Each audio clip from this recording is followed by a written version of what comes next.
All right, ladies and gentlemen, welcome back to the channel. Today we're talking about the Chicago Bears. They have had a phenomenal offseason thus far. Free agency isn't even over yet. The NFL draft, where Chicago is absolutely loaded up with picks. The offseason is not over, and Chicago has already killed it. GM Ryan Poles is doing a phenomenal job thus far. And seriously, I think there are so many high upside players that they have acquired so far through free agency. You're being led by superstar stud Justin Fields. He's got that swagger. It's a humble swagger. He has that it factor, though, that playmaking ability. And even though the Chicago Bears last season went 3-14, I know that number doesn't seem pretty, but there is so much to be excited about for this Bears team. Packers fans are worried. Lions fans are worried. Vikings fans are worried. The NFC is worried. And there is a good reason why so many NFL players and so many NFL coaches give nothing but praise for Mr. Justin Fields. Now, we're going to focus primarily on their offseason moves in today's video. All right. Nate Davis, Demarcus Walker, Andrew Billings, Tremaine Edmonds, TJ Edwards, Robert Tonyan, Dante Foreman, who, by the way, is better than David Montgomery. No disrespect to David Montgomery, but before we get into today's video, if you guys enjoy it, be sure to hit that like button, hit that sub button for daily NFL content.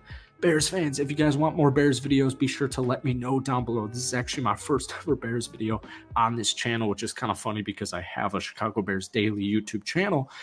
Let's try and get this video to 500 likes. That would absolutely blow my mind. I just am seriously so hyped up about this team. And obviously, I'm a little bit biased. You know, I'm from Chicago. I just lived in Chicago for a couple of years. I was born and raised outside of it. And, you know, the Bears Nation has just always been a part of my life. But nonetheless, they're having a good offseason. And you just got to keep it a buck here. Free agency, they did a phenomenal job. They were aggressive early on. And keep in mind, at 3-14 last year, we saw Justin Fields kind of almost single-handedly keep this team into so many games. Now, I'm not saying Chicago is going to be a Super Bowl champion next year or like a massive playoff threat, but what I am saying, and a lot of opposing NFC teams and teams in general would agree with this statement, the Bears in a couple of years, and we're going to start seeing it next year, they're going to be a force to be reckoned with.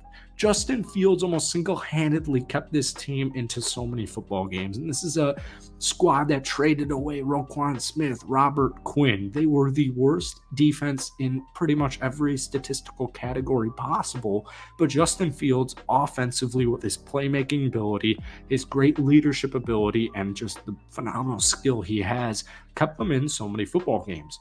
We'll start it off with offensive guard Nate Davis. 3-year, $30 million contract. He was an absolute beast at Tennessee with Mr. Derrick Henry. Derrick Henry is a great football talent, but also, you know, Nate Davis is as well. I will say this, you know, the offensive guard spot, I'm glad they picked up Nate Davis, but I think most Bears fans would agree with it. And we'll talk about the DJ Moore acquisition and the trading away the first pick at the end of this video. Nate Davis is just one nice piece. He's one building block, I think is a good way to phrase it. They're going to continue to build it up. I was, you know, obviously getting guys like Mike McGlinchey from San Francisco, right tackle, would have been absolutely awesome, but it didn't pan out that way. Orlando Brown Jr., kind of better off that they didn't get him. I don't think he fits the scheme. I think Ryan Poles would also agree with that. Nate Davis is just one nice building block. I anticipate heavily in free agency. Sorry, not free agency, in the draft, and maybe at the end of free agency. You know, at this point, nothing crazy is really going to happen, but in the draft, the Bears are going to go heavily offensive line and also defense. Speaking of defense, Nate Davis's teammate, Demarcus Walker, was signed to a 3-year contract. This is a perfect high upside, very low risk move. And if you see the trend growing with the Bears, not only offseason thus far, but the moves since Ryan Poles came into tenure, that's been a lot of what they've done. Yes, they're acquiring really good talent, guys like Tremaine Edmonds, TJ Edwards, etc. But so many of these moves, like Demarcus Walker, are moves that aren't breaking national media headlines. ESPN isn't hopping on and saying, breaking news, Demarcus Walker to the Chicago Bears. This is a veteran talent, just like defensive tackle Andrew Billings, who is a great veteran run stopper. But last year, Demarcus Walker with Tennessee, 32 tackles, career high, 7 sacks. So who knows what's going to happen? This guy could break out into something special. Andrew Billings, also a nice defensive tackle move to help stop that run. A lot of these moves that they made were on the defensive side, including Mr. Tremaine Edmonds. 4-year contract, $72 million. I understand some of the skepticism that was out there with Bears fans when this move was first made, because it was like, oh, why didn't we, sign Roquan Smith to that money? It doesn't matter. All right, Tremaine Edmonds is a stud. And now your middle linebacker position is solidified. He's 24 years old. He has 2 Pro Bowls. All 5 seasons he's been in the NFL, he's had over 100 tackles. Last year with Buffalo, in just 13 games played, he had an interception. He had 7 pass deflections. He had a sack. He had 104 tackles. This guy is so good at just getting to the ball. And that's exactly what the Chicago Bears need, right? TJ Edwards, 3-year, $19.5 million contract. This is one of those grades where I would give it at least an A. We'll wait and see if it's going to be an A+, but you're going to slot him next to Edmonds as the starting linebacker. Last year, as a member of the Philadelphia Eagles defense, which, keep in mind, was extremely elite, he had 159 tackles. Now, just $12 million of the $19.5 million is guaranteed, so this could end up being a complete and utter steal. Keep in mind, he was ranked in the top 10 among linebackers in pass coverage, pass rushing, and run defense. So you have 2 back-to-back at least A moves at the linebacker position in Edmonds and Edwards. Next up, speaking of offense, we have Robert Tonyan, former Green Bay Packer, heading on over to the Chicago Bears. This is a great 1-year deal, low risk, high reward. You pair him up with a guy like Cole Kmet, kind of almost similar to Jimmy Graham. I love the move of Robert Tonyan. Nothing too crazy, but we saw it with the Chase Claypool move, which I'm still hopeful for Mr. Chase Claypool, by the way. You pair him with Darnell Mooney. You pair him up with Cole Kmet. I think, personally, the Robert Tonyan move is going to work out better than some are anticipating it.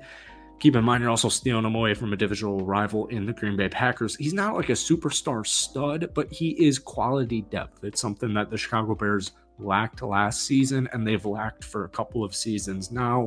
Also helps take some pressure off of Cole Kmet. But you just keep on continuing to give more depth, more assets, more weapons for Mr. Justin Fields. And it's not over there.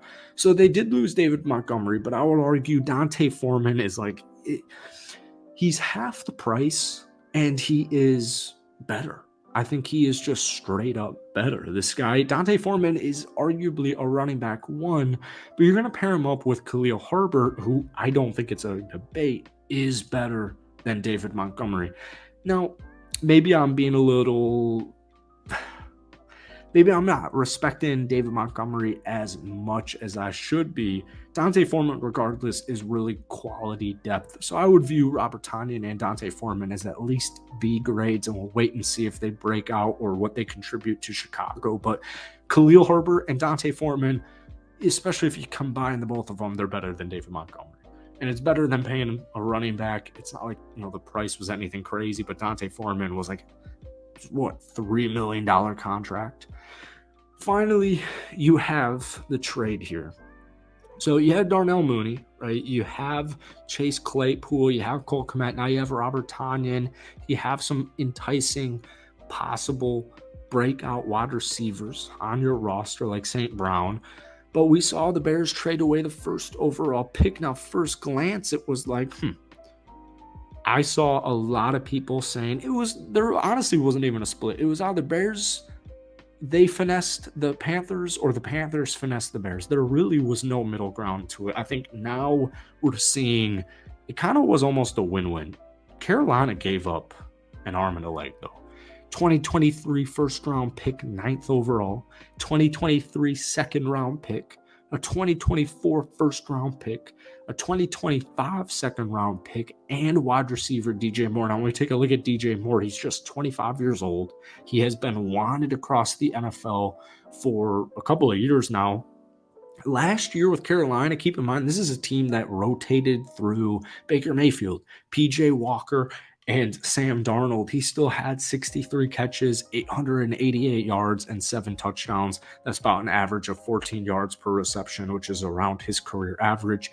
He is a playmaker. He's a deep threat. He's a versatile stud. I think DJ Moore, I won't say he's a wide receiver one, but he certainly can be, and there certainly is an argument out there that he is a wide receiver one. 2 years ago with Carolina, 93 catches, almost 1,200 yards, 4 touchdowns. These are really good moves for a team like Chicago to make. So I'm excited for him. Like I said, I'm not saying this team is, going to make a playoff run next season. I'm not even necessarily saying they're going to make the playoffs, because they still need to make more depth moves, get more star power on the defense, and also help out that offensive line. Because none of the Justin Fields what if conversation matter if you don't have protection around him, especially with a running QB. You have to protect Justin Fields. So that's point of emphasis number one. But also that defense, you can't be ranked last in the NFL. So things are set in motion. We saw it at the end of last year. We saw it in the offseason thus far, the first couple of weeks of free agency, and things are looking good. So Bears fans, would appreciate if you guys liked this video. Be sure to hit that like button, hit that sub button, and if you want more Bears content, definitely let me know down below.